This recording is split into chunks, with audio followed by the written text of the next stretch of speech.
morning, everyone, and welcome to this launch of the Beijing to Bridgetown project.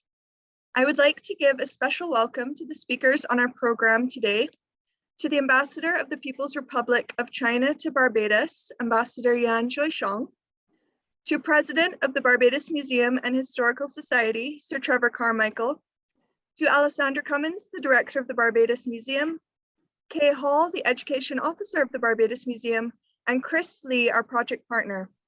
A warm welcome and good morning to all of our attendees in Barbados and beyond watching this morning. It is our pleasure to mark the 45th anniversary of diplomatic relations between the People's Republic of China and Barbados through the launch of this project. Beijing to Bridgetown will be an online exhibition in development, focusing on the relationship between Barbados and China through community oral histories, sharing stories of migration and showcasing the diversity and impact of Chinese Caribbean identity. I would now like to invite the Director of the Barbados Museum and Historical Society, Ms. Alessandra Cummins, to share her welcome remarks. Thank you, Natalie.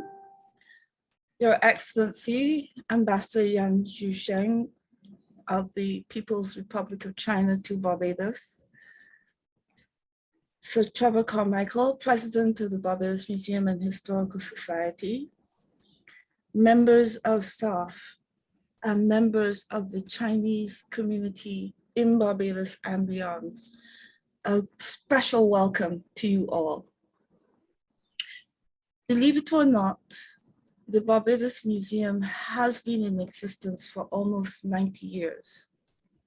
So we have begun our encounters with China through the gathering of collections from quite early on in that stage.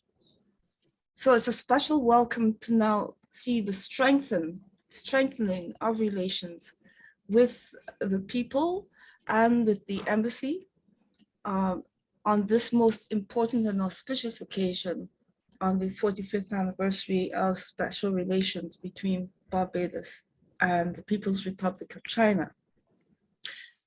It gives me great pleasure to recall also that we are working on ensuring that the visibility of the Chinese community in Barbados grows with the existence of this website being developed and with the virtual exhibitions and the other activities which will be generated as a result of this encounter. This is a special pleasure for me because as a descendant of the Chinese population in Trinidad, and for my mother who had special joy in being a Barbadian of Chinese and African and European descent, she was always extremely proud of the opportunity to share her cultural heritage with friends and family and anyone who took an opportunity to speak with her. The special occasion, though, that I would like to draw particular attention to was one of my last duties as president of the International Council of Museums, whereby we were in Shanghai and were specially welcomed by the museums in Shanghai. And my mother took the opportunity to join us on that occasion.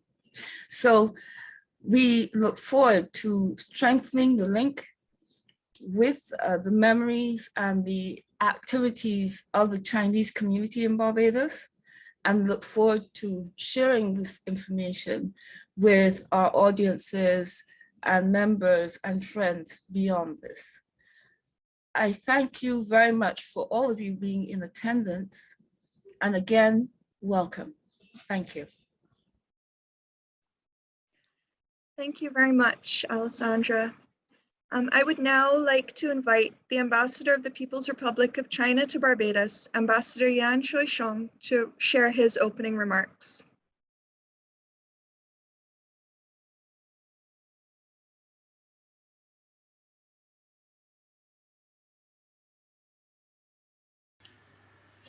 Ambassador, you're still on mute.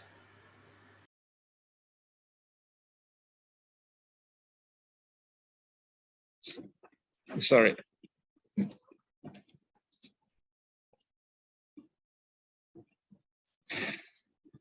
Thank you, Natalie. Sir Trevor Carmichael, President of BMHS. Natalie McGuire-Batson, Curator of BMHS. Alexander Cummings, Director of the BMHS. Chris Lee, Project Partner. The Chinese community in Barbados, dear friends, good morning. Today, May the 30th, marks the 45th anniversary of the establishment of the diplomatic relations between the People's Republic of China and Barbados. As the Chinese saying goes, a bosom friend afar brings a distant land near. Despite the geographic distance between the two countries, China and Barbados share a long history of friendship. Long before the official tie established between the two countries, the first set of Chinese people arrived on this beautiful island. Families such as Zhou and Wang began the start of what we now know as the first local Chinese community. Over the years, the community has grown to include not only citizens who have migrated to the island, but also locally born citizens of Chinese descent. From that time, the Chinese community, though small, has found its place in Barbadian society, contributing to the commercial, retail, and banking sectors, to name a few. Also, residing in local areas such as Cheapside, Hastings, and Harts Gap, integrating into the local community. It is not difficult to find the footprints and clues in our daily life which reflect the Chinese cultural traits. We are proud that the Chinese descents are not only an element which is woven into the history of this beautiful island, but also contribute to the history-making process of the present Barbados, a diversified and vigorous republic. The digital exhibition from Beijing to Bridgetown displays the historical route from Beijing to Bridgetown, the physical movement of commodities and people along the route, and also the intangible cultural heritage in the form of traditions, customs, and personal stories which are carried with by Chinese and Chinese descent. It serves as a wonderful platform to foster and boost mutual understanding between the people of China and Barbados. Dear friends, the route from Beijing to Bridgetown is not only a past, but a living history of the ever-developing friendly bonds between the two countries and the two peoples. It is not a one-way route, but a two-way route with increasing dynamics. China has set Chinese language teachers to Barbados since 2011, and Chinese has been taught as the foreign language by the Cave Hill campus of the West Indies University. The Confucius Institute was officially inaugurated at the Cave Hill campus of the West Indies University in 2015. About 100 Barbadian students have furthered their studies in China with the scholarship of the Chinese government in recent years. The joint project managed by UWI and the Chinese universities also open opportunities for Barbadian people to learn and work in China. while fostering an environment for Barbadian people to learn Chinese language and culture. A growing number of Beijing's come to China for sight viewing and pursuit of education, professional careers, and business opportunities, which is from Bridgetown to Beijing.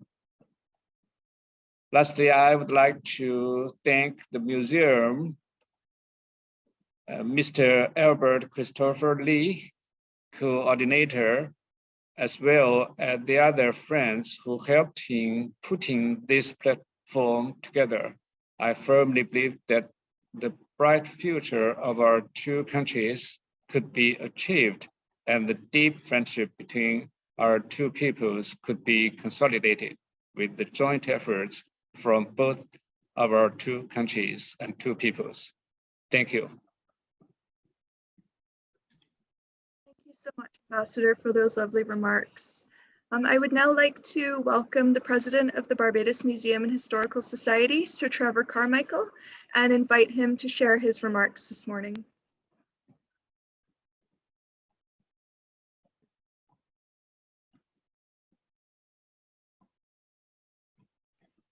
Sir Trevor, I believe you might still be on mute. Good morning, the marvels of the technology. Good morning, and a special welcome to Ambassador, whose presence at the museum, even virtually, is always welcome and so deeply appreciated. And also welcome to everyone else who is here virtually in presence, and particularly our director. And a special thanks to Mrs. Natalie McGuire, who has put together this, can I say, amazing exhibition, which seeks to chronicle China's presence and relationship with Barbados over the years. You know, the ambassador gave a very, very comprehensive account of aspects and elements of this very special relationship. My plan this morning is to be brief, not only to welcome him and to welcome the presence of this exhibition, but like the ambassador, but in a more junior sense, to put that relationship, that Barbados-China relationship, in a perspective. And I see it in a variety of ways. I see it as economic and technical cooperation. I see it as other technical and economic assistance. I see it as cooperation between trade and investment promotion institutions and business associations for both parties. I see it also as cultural and sport exchanges and cooperation, where the museum will figure, no doubt, in presenting that relationship significantly. I see it also in social governance and social development.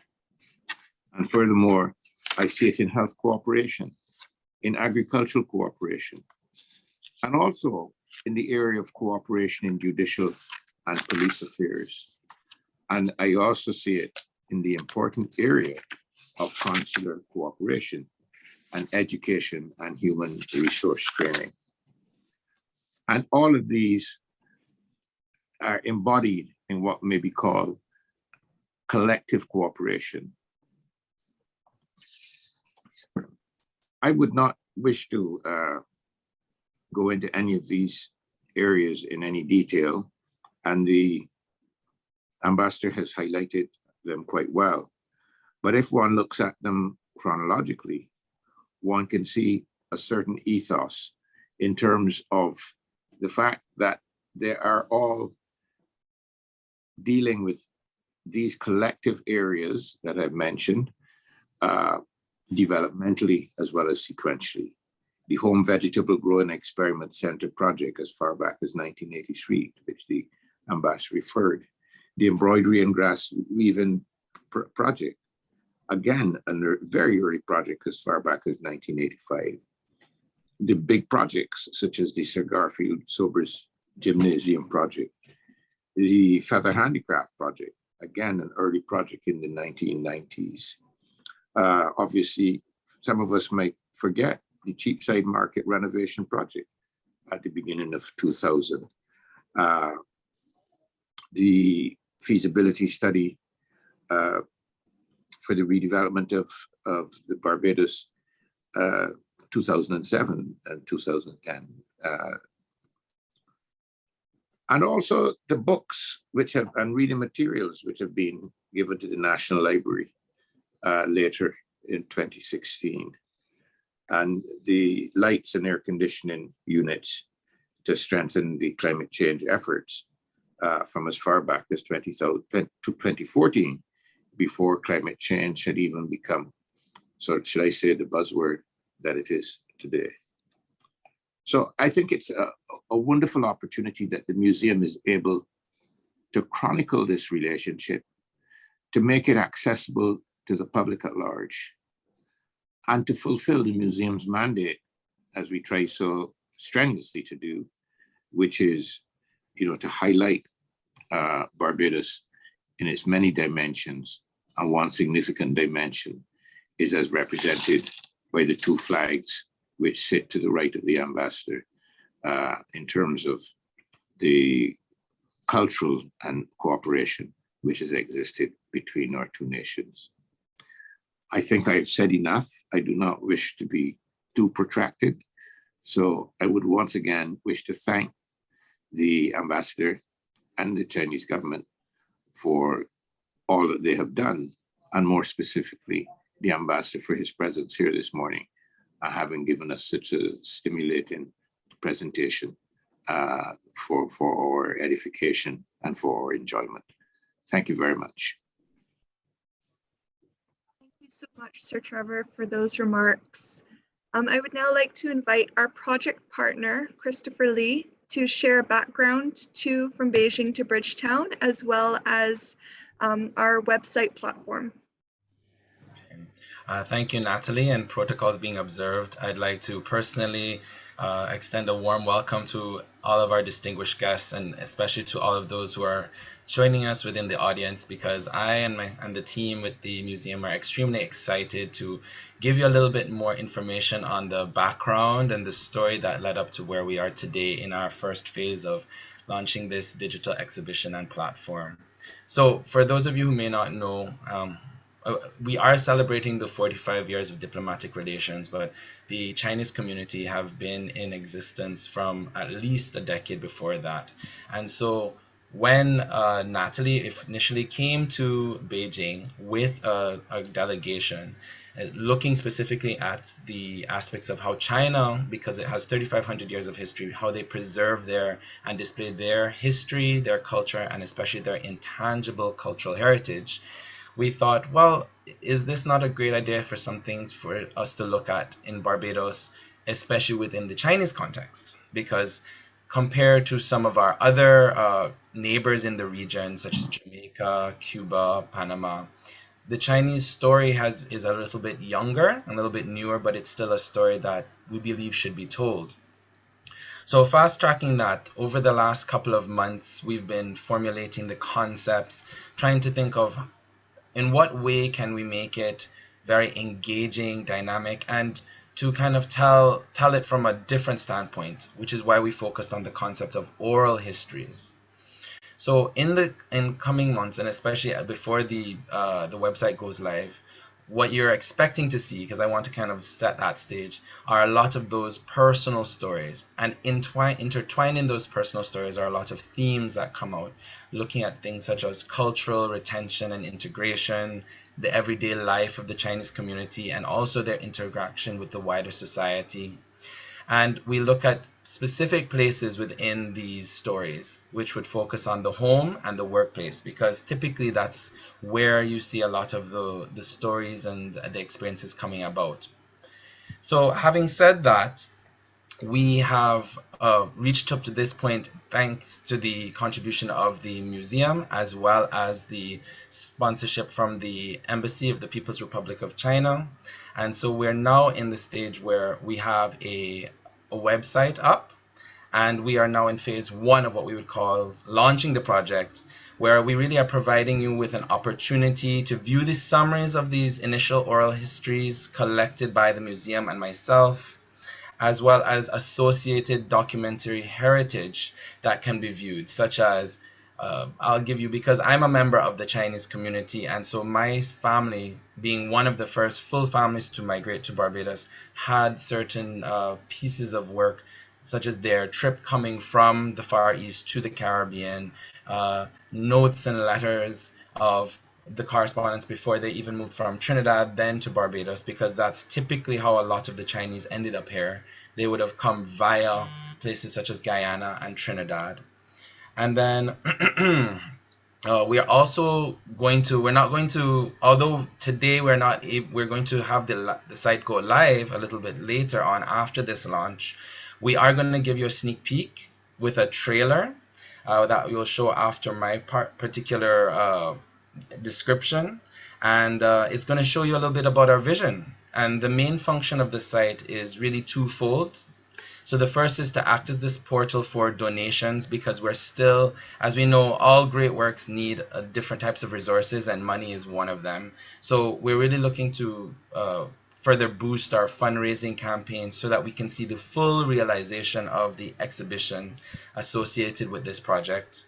And I want to make a particular point to highlight that when you do, when the site does launch live and you are able to see it, there will be a donate now button. And this is, of course, we have our corporate persons such as the embassy, larger donors such as the embassy and so forth. But then for those of you that are online right now as individuals, if you feel particularly compelled to kind of see this project being realized, whether you be a part of the community, local Chinese community, or in the case of, for example, Ms. Cummins, where you have family members that were attached, and you by virtue are attached to this kind of cause, then please feel free to do so and click the donate now button, and you'll see the information and instruction on how to do that. But secondly, the other scope of the site also hopes to welcome further contributions, because although we would have spanned across and kind of handpicked certain areas such as the different perspectives of a first generation Chinese coming to Barbados versus someone who is third generation and who's maybe of Chinese mixed descent. So we're looking at all these different lenses, but we're welcoming more contributions from the Chinese Barbadian community. And there are plans in the works as well to focus, as Ambassador said, on those Barbadians who would have went to China and getting their perspectives as well. Again, all in an aim to show kind of the connection and the people-to-people exchange that have existed between our two nations. So if you have any questions or information, I would feel free to encourage you to contact the Barbados Museum, and the details are on the Contact Now site. And although, as we said, we are in phase 1, phase 2 will be to continue collecting these stories. We'll continue to post them bit by bit as we get those stories curated, and most importantly, to raise the funds to edit this footage and to build the website. And then in phase 3, in our goals, it's to raise enough funds to have an actual physical traveling exhibition. In fact, one of the things that I would have spoken to Natalie is to be able to have a dual exhibition, one in Beijing and one in Barbados, that we can have simultaneously, and that's kind of one of the larger goals of the project. So what I'm going to do is I will put the URL in the chat. Is that okay, Natalie? Just to say that, but again, remind. Sorry. Yeah, so the museum is going to send a notice out on our social media channels announcing the website URL. Okay, so everybody can keep a lookout on those channels and share with our networks once that's up. Perfect. Thank you so much. So in summary, just want to say thank you so much again to all of our sponsors and to the museum in partnering in this project, something that has been a long time coming, and it's a story that we're really excited to be told from the different landscapes and lenses. And enjoy the trailer, and we look forward to hearing your feedback as well about the website once it goes live. Thank you very much. Thanks so much, Chris. I would now like to ask Elena to share the short trailer video of some of our oral histories contributed to the project so far.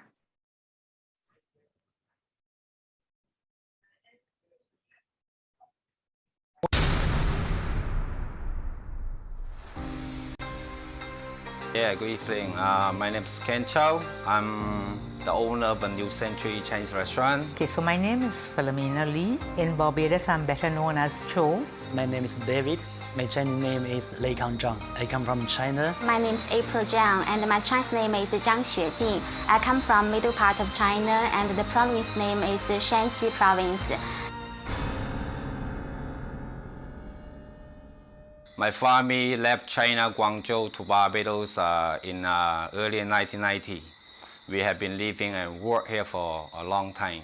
So you can call me as a Beijing Chinese as well. My grandparents are from China. My dad was actually born in Trinidad, and then he moved to Barbados when he was 6 years old. I have been in Barbados since late 1966. I was born in Trinidad and completed high school in Barbados.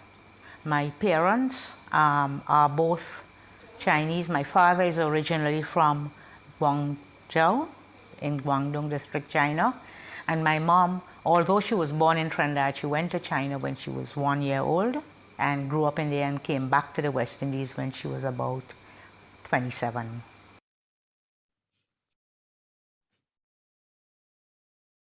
Actually, before I came to Barbados, I know nothing.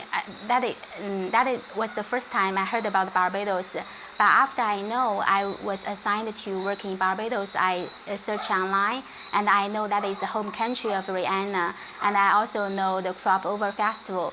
But that is just some information I got online. But after I came here, the beauty of Barbados really refreshed me, and the crop over I know from the internet, and the real crop over cadooment for the morning jump, really, that's a wonderful experience. Well, before coming here, to be honest, I never heard about Barbados. I only know about Caribbean. But when looking at the Google map, I say, oh, this is beautiful island. So then I come here, is very different with them imagine. So for my imagine is very small and something like, but when I come here, it's very beautiful island and it's so nice country. I think in the future between two countries, Barbados and China, will get together more closer, more stronger.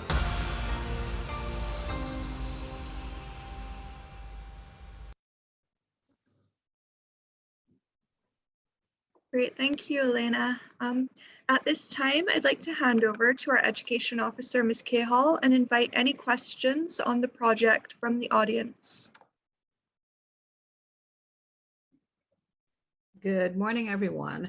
I'm not actually currently seeing any questions in the chat, but feel free, please, to put your questions in the chat, both here and on Facebook, and I'll be happy to put them to members of the panel. Welcome to everyone. Observances already being in place with regard to protocols. I would like once again to welcome everyone, and we do look forward to your questions and your comments. I actually wanted to just make a quick reference before we go into the questions, Kay, if that's okay. Of course. So if you all saw in the trailer, there's one of the wording slides that are BASIAN connection. So that's something I've been kind of pushing, not just for myself because I coined myself as Asian Bajan, but because you have the colloquial term of a Bajan, BAJAN. This is something that we thought would be a quick, a fun play on the word of Bajan, but BASIAN. So that's just something on the side note. But I hope that by looking at the trailer that you were able to kind of see some of the different lenses through which we are looking at. Just to give a quick background, so we of course have persons of first generation and first and third, and then in the latter half you'll see two Chinese nationals who came to Barbados, and then they formed for the first time, and they formed really close links and appreciation for Barbadian people, the wider Barbadian society and Barbadian culture. For example, April Zhang, she was with the Confucius Institute, and she loved it so much that she said she wanted to come back. So these are some of the little intricate experiences and stories that we're looking to tell throughout this project. So thank you, just to preface that. We have 2 comments in the chat. First from Penny Rollitt on Facebook. She says she's hoping to see the arts of the two countries included. And our answer, of course, is yes, that's most certainly going to be the case. We're going to love exploring actually all aspects of where Barbadian and Chinese culture intersect. And also we have a question from Robert Weeks. He wants to know how big the Chinese Barbadian population is.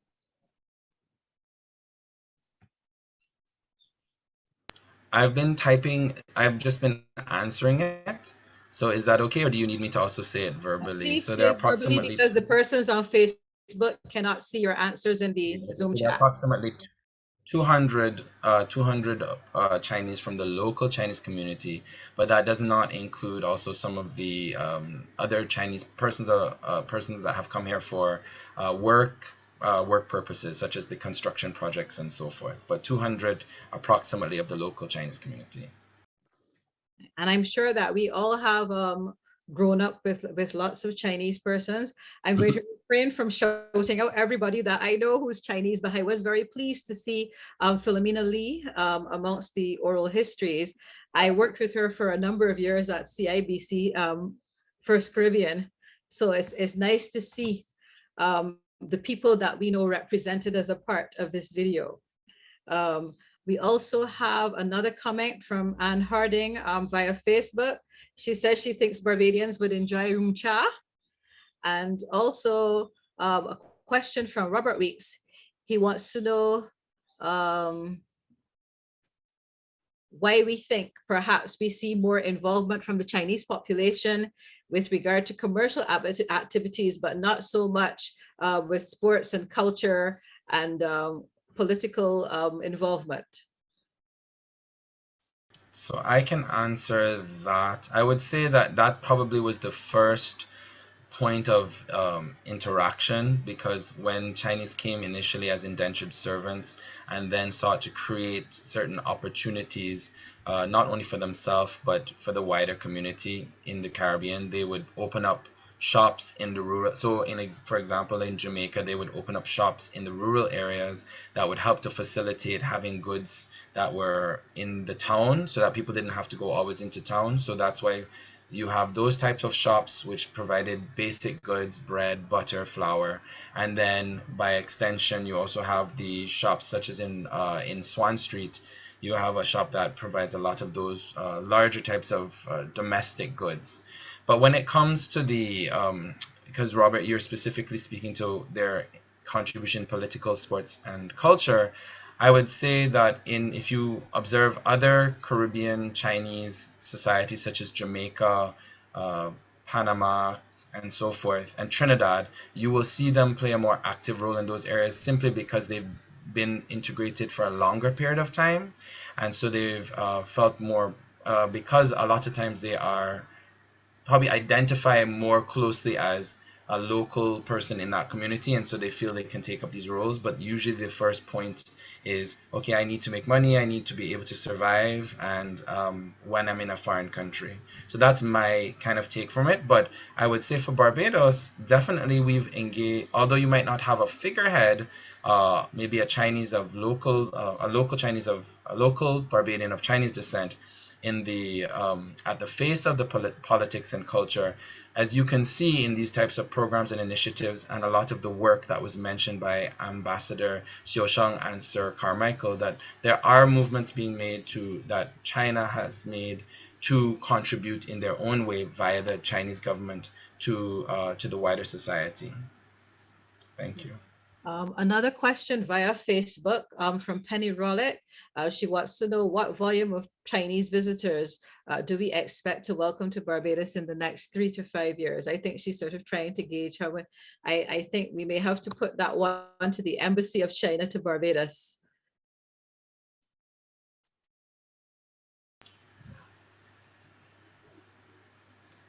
Thank you. I think in 2017, our two countries signed agreement for the visa exemption for the citizens from two countries both go to the other country.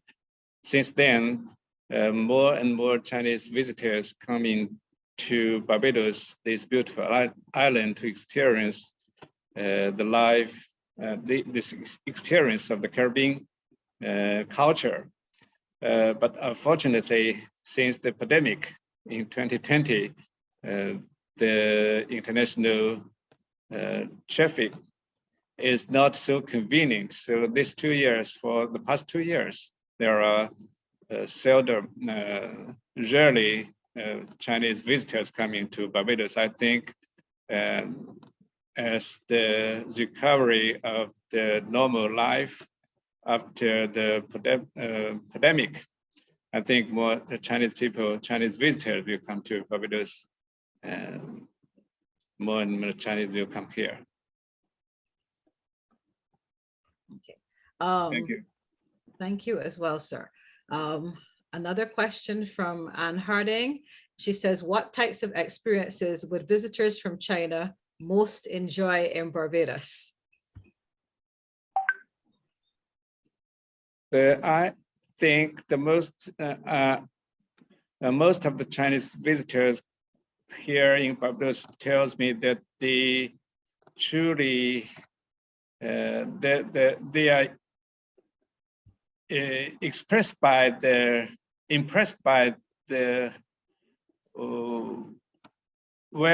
welcome and the friendly feelings toward China and Chinese people of the Beijing's. Although Barbados is very far from China, a lot of Beijing's can speak a little Chinese, hello, ni hao, and they know Chinese culture very well. Then the Chinese people know Barbadian culture. Thank you. They are very friendly. Thank you so much. A question from Marielle Richon. She says, does the Chinese Barbadian community continue to speak Chinese? So Ambassador, would you like me to answer that? Yes. Right. Please. I would say yes. I would say the majority of the local Chinese community do speak Chinese, but I want to kind of create an educational point that in China there are many different dialects. The official language is Mandarin, but a lot of the Chinese that came to the Caribbean come from the southern state of Canton, which is now known as Guangzhou. So in that particular area, they speak Cantonese. So most of the local community that is here do speak Cantonese and of course English, and then some of them will speak, quite a few of them will speak Mandarin. I'm kind of the younger younger generation that has been a part of the effort to reconnect more with China and our Chinese ancestral roots. And so as a result, persons of my age and lower are seeking to learn the language and in Mandarin, and also to connect and understand some of the cultural aspects. I think we have some of the people from the Confucius Institute attending in our audience, and they probably will also let you know that they run programs there if anyone is interested. But in terms of the local Chinese community, we do also have a Sunday school, which focuses on teaching a lot of the small, ages, I believe it's from pre-teens down, Mandarin, as well as other aspects of Chinese culture. So there is an initiative in effect to keep that, not only the language, but the cultural education going within the local community. Thank you, Christopher. Next question, again from Marielle Richon. Are there Chinese festivals or ceremonies celebrated in Barbados by Chinese descendants? If so, are they public or private?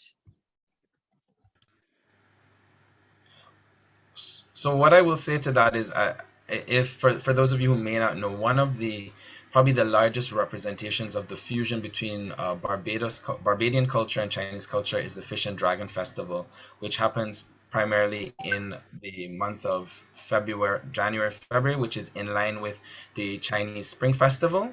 And then outside of that, there are other festivals that are observed in a smaller scale, and those are done privately. Yes. I think also, Kay, we might want to recall that with respect to the Fish and Dragon Festival, that the museum was happy to host some exhibitions for a couple of years at the Exchange Museum, and that went extremely well. We're very grateful for that way to share Chinese culture and to be involved, if you like, to celebrate the Chinese New Year Festival. I have a very interesting comment now. It is addressed to Ambassador Yang. I'm not sure it requires a formal response, but it is an interesting thing to note. It says, "Dear Ambassador Yang, I live in Shanghai for 30 years, but so far I have not found any Barbadian restaurants here. Could you motivate and find some persons from Barbados to come to Shanghai?" So it looks like if someone has gone back to Shanghai and misses Beijing cooking, and he thinks that there's scope for a Beijing food restaurant in Shanghai.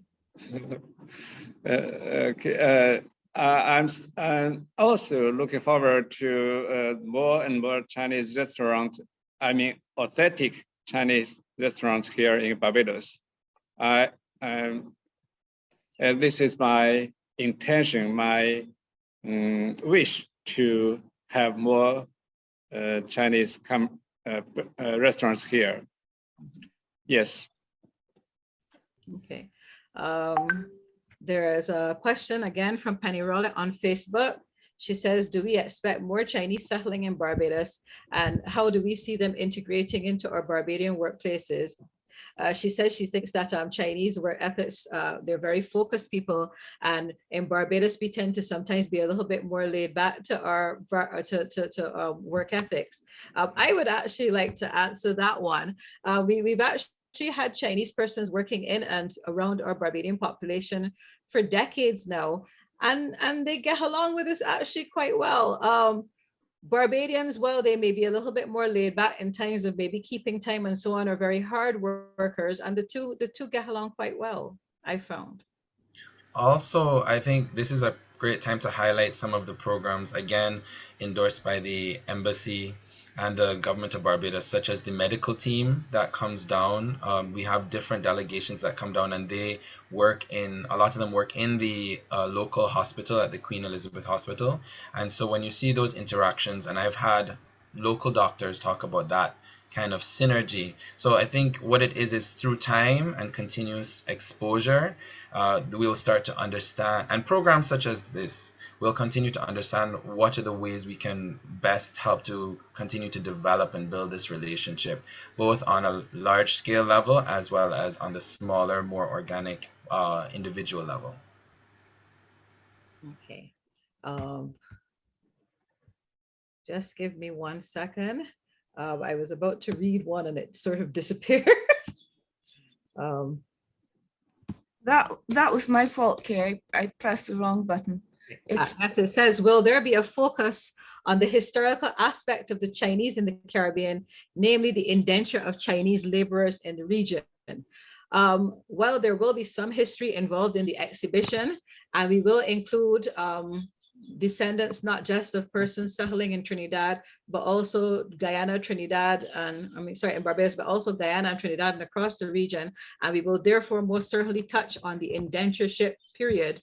The exhibition will also focus on contemporary stories of persons living in Barbados. So yes, indentureship will be covered, but also a much wider scope of the Chinese experience in Barbados and the region. So we'll be looking at the integration of Chinese culture into our own, the things that we have taken on board from the Chinese, the things that the Chinese have taken on board from us.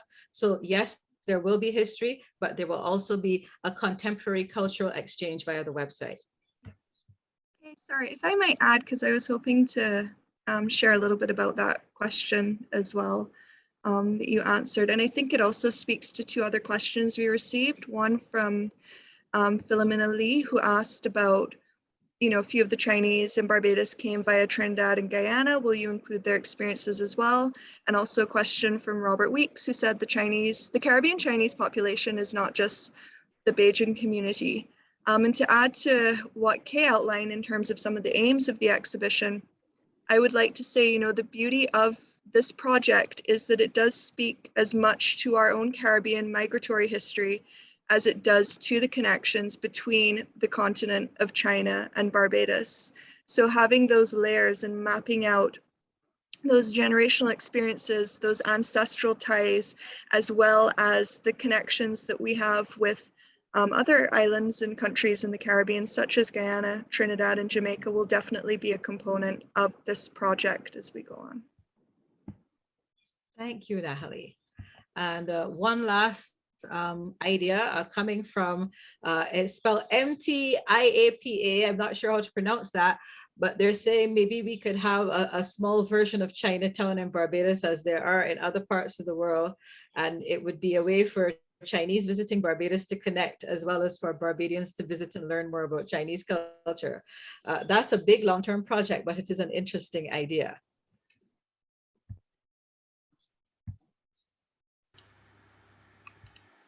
And another question, Li Rinyan, there is a Barbadian chef in China, in Shanghai, I think. Maybe we can ask the embassy in China. I believe that is in response to the earlier question about establishing a Bajan restaurant in China. So I think also what to note is, especially the person that said that they'd been in China for 30, I think it was 30 years. So there have been a number of different opportunities for Barbadian culture to be exposed on the other end in China through programs such as the Shanghai Expo and so forth. And so there have been chefs that have gone up and have prepared Barbadian food. And there was one particular situation I remember, because I used to live in Beijing, where a Barbadian chef was invited to host a chef's evening in a hotel in China. So I think there is the starts of that exposure and understanding of Barbadian food to also that question earlier. So it's just a matter, I suppose, of also seeing from the private sector of the community, especially those in the culinary areas, where do they see the opportunities to maybe transport Barbadian culture to China. Having said that, one of the persons in our interview to note is Jonathan Cho Fuklen. He was the younger gentleman that said his grandparents are from China. He's my cousin, and in the Fish and Dragon Festival this year, he actually created a fusion item, which was using a bao, which is like a bun. And then inside, normally the fillings they have different types of fillings in the bun, but he actually created one using black belly sheep. So these are also great opportunities that we're seeing more and more to fuse these two cultures and taking the different influences together. So hopefully we'll see more of that to come with time. Thank you, Chris. Just one comment in the chat from Philomena Lee. She says, this project, hi Philo, this project and exhibition is really a good start to chronicling the history of the people, chronicling the history of the people to people exchanges between Bajan and Chinese people. Thank you so much for that. And a question now for the ambassador. It says, Mr. Ambassador, what do you see Barbadians most benefiting from Chinese persons? And that is from Penny Rollitt. Okay, thank you, Kia. During the past 45 years, the bilateral ties of China, Barbados have developed very quickly. The mutual political trust of our two countries that deepened. We carried out fruitful cooperations in the areas such as economic and trade, education, culture, medical, and other areas. The Chinese government has aided Barbados in the rehabilitation of the gymnasium, the Sanford Center, the Sam Lord Council Hotel project, and the Cheapside Market. In the near future, in the following months, there are 2 agriculture projects will be granted by the Chinese government. and also the Scotland area road rehabilitation project will also be started.